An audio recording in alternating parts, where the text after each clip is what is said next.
Hello दोस्तों, आज की वीडियो में हम डिस्कस करेंगे 31 मार्च से पहले आपको कौन कौन से टैक्स टास्क या फिर अदर देन टैक्स टास्क या टाइमलाइंस पूरी करनी है, जिससे कि आपका फाइनेंशियल ईयर 24-25 की कंप्लाइंस पूरी हो जाए और आप 26 में फाइनेंशियल ईयर 25-26 में अच्छे से जा सके। तो चलिए वीडियो को शुरू करते हैं।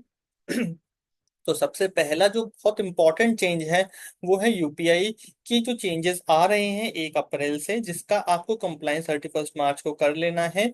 यानी कि ये एमपीसीआई की लेटेस्ट गाइडलाइन है, जिसमें वो कहते हैं कि यूपीआई आईडी जो कि कनेक्टेड होगी इनएक्टिव मोबाइल नंबर से, उनको रिमूव कर दिया जाएगा, डीएक्टिवेट कर दिया जाएगा।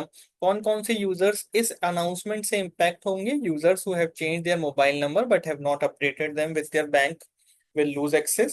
Those who have deactivated their mobile number without updating them with their bank, UPI users with numbers reassigned to someone else and are also at risk of losing access. Inactive numbers which have not been used for services like calls, messaging will also be removed. अब हम समझते हैं income tax के timelines या compliance due date जो कि year and से पहले पहले करनी है। तो सीबीसी रिपोर्ट जो होती है फॉर्म 3C EAD में जो जाती है for the previous year 23-24 by a parent entity or the alternate reporting entity in respect of the international group of which it is a constituent of such group.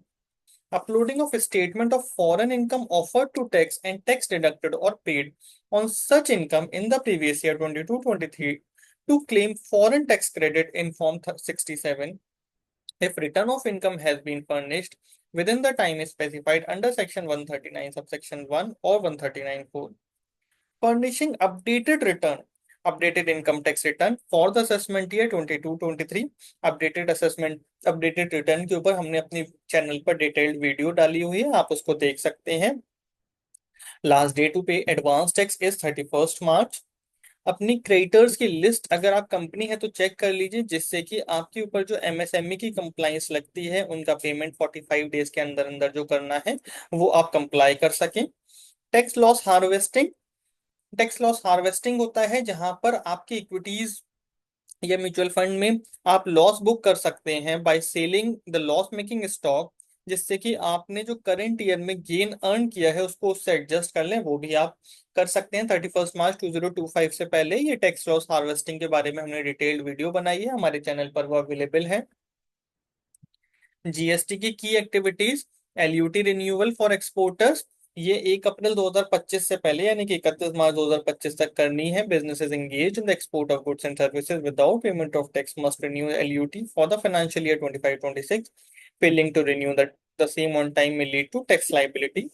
Adoption of new invoice series, ये 1 April 2025 से करनी है। Businesses must adopt a new invoice numbering system at the beginning of each financial year. Unique invoice series must be maintain to ensure compliance with GST laws. अगर आप GTA हैं और आप forward charge में tax पे करना चाहते हैं तो आपको 31 मार्च 2025 से पहले इस ऑप्शन को ऑप्ट करना पड़ेगा। इसके लिए आपको एनेक्जर 5 फिल करना होगा। Annual common ITC reversal calculation, आपका जो कॉमन आईटीसी है उसको आपको रिवर्स करना होगा अपने मार्च 25 की रिटर्न, जीएसटी की रिटर्न में।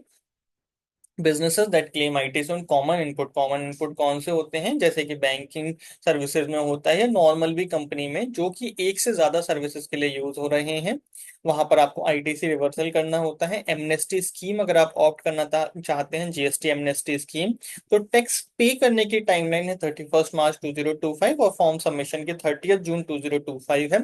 इसके इसके ऊपर हमने 5 वीडियोस अपने चैनल पर बना रखी हैं, वो आप जाकर के हमारे चैनल पर देख सकते हैं। Late fee waiver for GSTR 9 and 9C, तो इसके लिए टाइमलाइन 31 मार्च 2025 है। किसके लिए? अगर GSTR 9 has been filed but GSTR 9C is pending, businesses must file GSTR 9C before 31 March 2025 to avail late fee waiver under Section 47. If GSTR 9 was filed late, any late fees from the filing date of GSTR 9 until GSTR 9C filing will be waived, provided it is filed by the timeline।